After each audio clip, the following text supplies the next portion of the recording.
as someone who's really into fighting games, I'm like, this is an open tournament that's very open, so that's good. That's perfectly great. And I mean, people will have to put themselves at risk in order to actually be good in the first place. And I mean, obviously, there's no chance for a random team to win, really, but there's a chance for them to get noticed. So in a world where the general esports scene for World of Warcraft is bigger and a lot more diverse, this makes complete sense. But at the same time, even then, like 20,000 USD is laughable as a prize pool. Yeah. For looking for the best players in the world in one part of your $1 billion game. It is honestly kind of atrocious.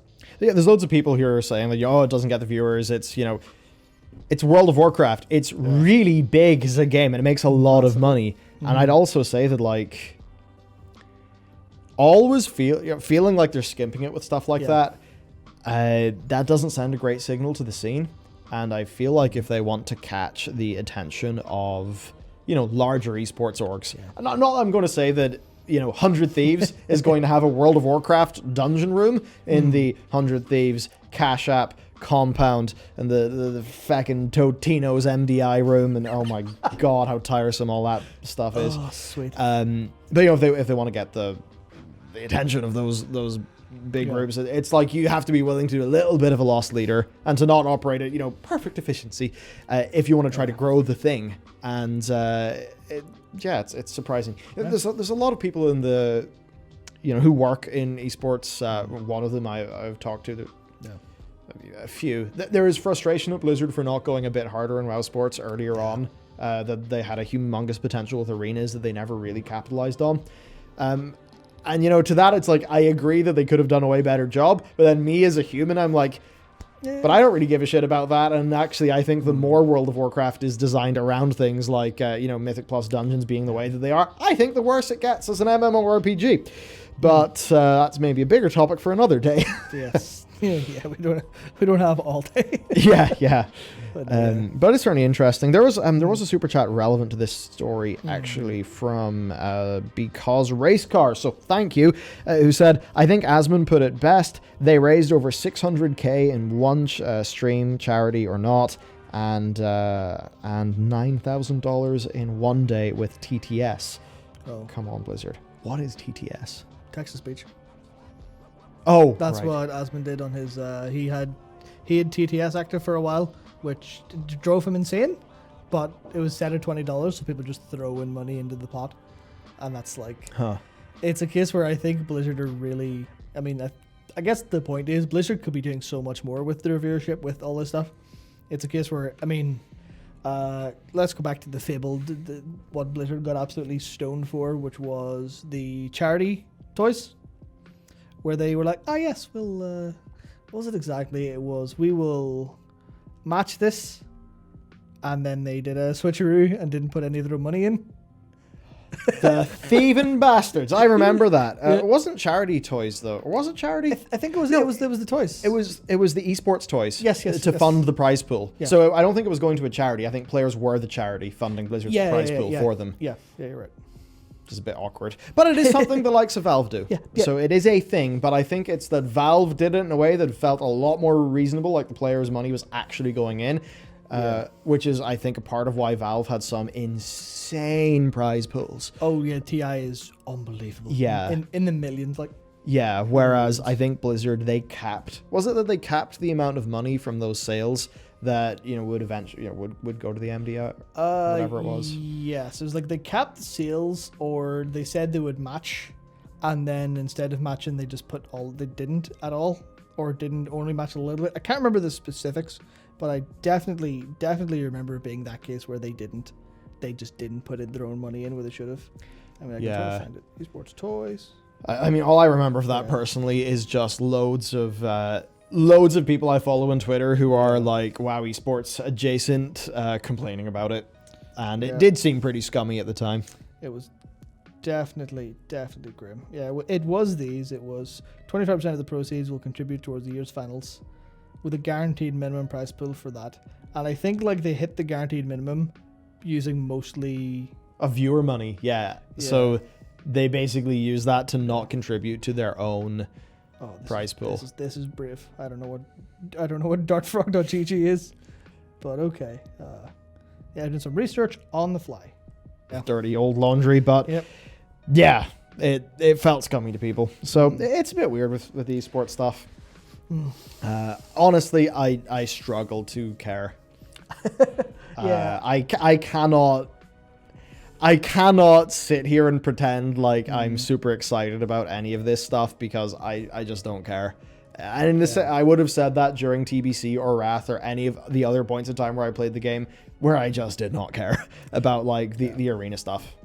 I was off watching StarCraft 2 at BlizzCon instead, which is not me doing a knock on World of Warcraft by any means. It's firmly just saying that this type of World of Warcraft is, I think, not what most people want from the game. I think it's what, a bunch of very vocal people want from the game, but yeah.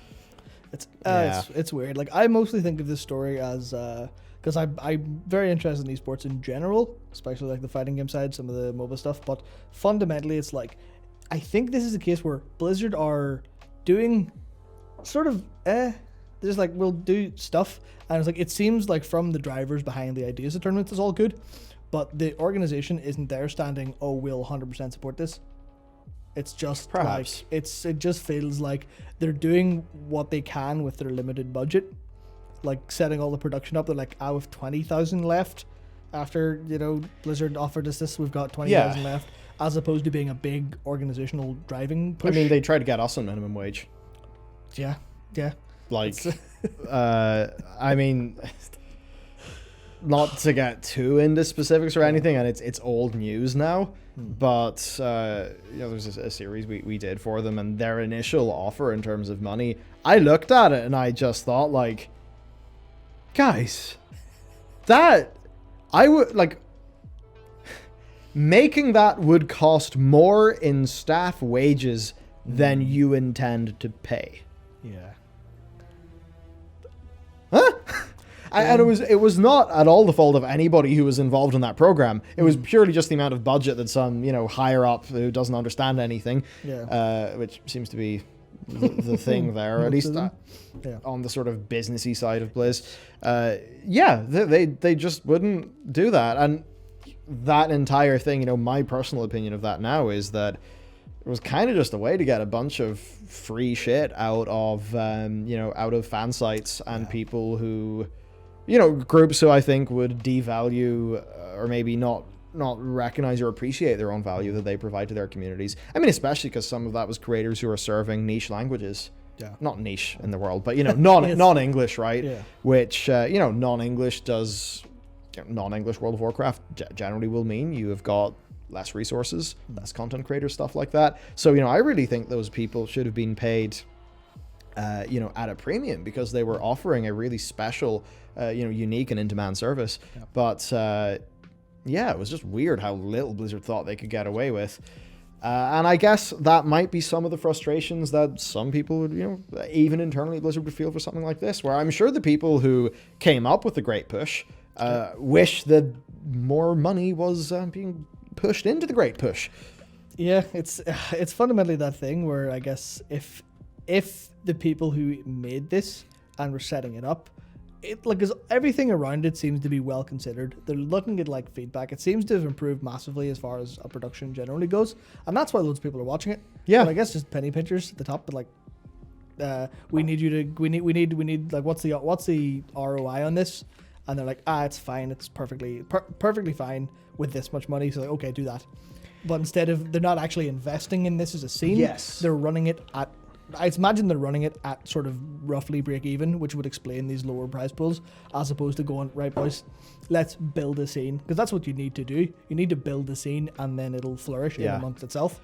But that's just not. I remember you telling me it was something about Riot and the profitability of some of the events and tourneys that they do, where it's pretty much acknowledged that, like, the Riot view a lot of that stuff as building this scene, building up the game, and creating large community events.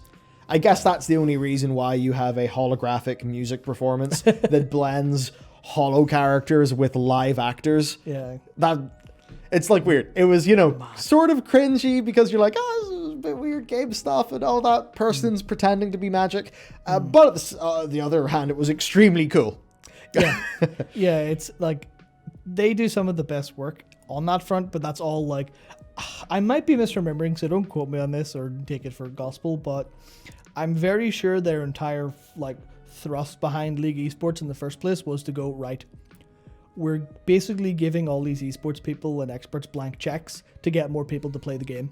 Yeah. And that's why they tie everything in so well with esports stuff, with you know, getting your worlds orbs, getting your like team specific orbs and team specific skins and all that monetization based on that.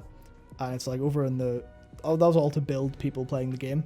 And it's like, you can see this doing this, but you kind of need to just turn it up a little bit. And I think I mean, they never get out of it now, but if they did that toy thing again, but this time in the fine print it said, no, we actually mean it this time. Yes. We will match everything you buy or whatever else, or we'll match 25% or 50%.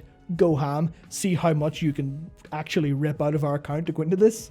Yeah. Go back to the players. Did StarCraft 2 not do that? Because I remember IEM Katowice was coming up, and I love Zerg.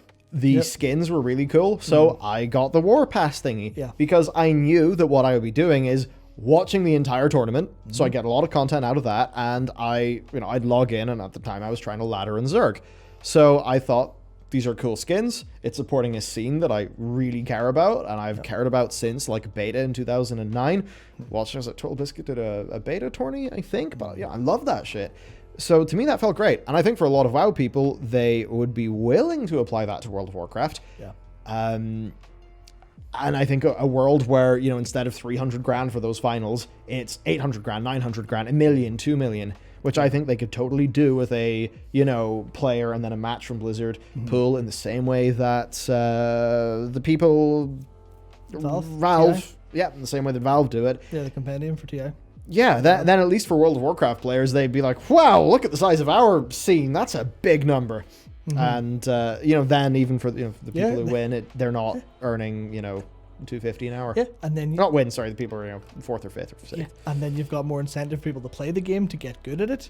You've got all of that, and all of that, like, it all just feeds into having this big scene of players that are more interested in it and coming into it, because, I mean, I don't know how many times people have started playing, like the aspirational side of playing a competitive game, but like, you know what? I am going to be a CSGO pro. And maybe they remain shit from the day they start to the end, but they'll play the game and there's a decent chance to go, you know what? I actually, this is fine. I enjoy that. You will want to avoid the highly competitive toxic element of those competitive games, which is, I think, a bit difficult to actually do, but it's fundamentally like that's... I feel like... the people who they should have someone in charge of esports that has access to a bank card maybe instead of just being given a fucking allowance. But they need to do that and then go have a sit down with some of the people in esports and go, hello, here's like 20 grand, here's 30 grand. Can you please give us like a bit of advice on how to do this like super well? Because I think there's potential for it. All the viewership shows there is potential for it. Yeah. As to whether we'd want this as players of the game to happen, I don't know. But organizationally, Blizzard has all this potential for this esport. And they're like, nah. As long as they don't end up forcing it like they tried with Overwatch. Oh yes, that was bad. Maybe they should just leave esports alone, not touch it. Maybe. Oh yeah, no, 100%. I would like Blizzard to never touch esports again, and to just let any esports scene that happens around a Blizzard property be grassroots. But obviously that would never make financial sense for Blizzard to do because they want a part of that esports pie because esports is popping and stonks and etc. And oh my god, I'm bored. Yes, that's the other thing I meant to say. Please have realms open that people can play on to license out realms and shit for people to set up grassroots events, please. That's so fundamental. I mean, it'll never happen in a million years. No, but that's the kind of thing they need to do. They need to go. All right, you boys want to go have you want to go have an MDI race? Do it. Yeah. You can have a Mythic Plus race between your mates. Go for it. Here's all the stuff. Yeah, like even a situation like that, a group like us, we could, I guess, even if it's just, like a $3,000-$4,000 prize pool, grab a bunch of players, do a fun little stream, maybe like tips out dueling tournaments in Classic. Yeah.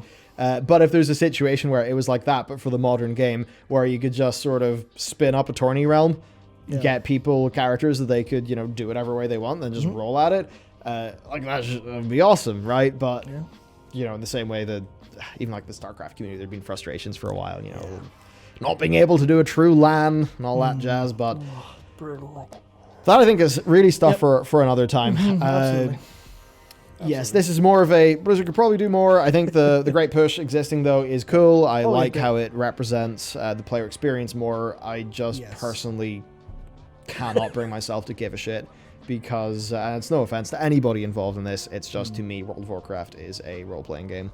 I don't mean as a role player, but I mean as a Yes. yeah, I don't know.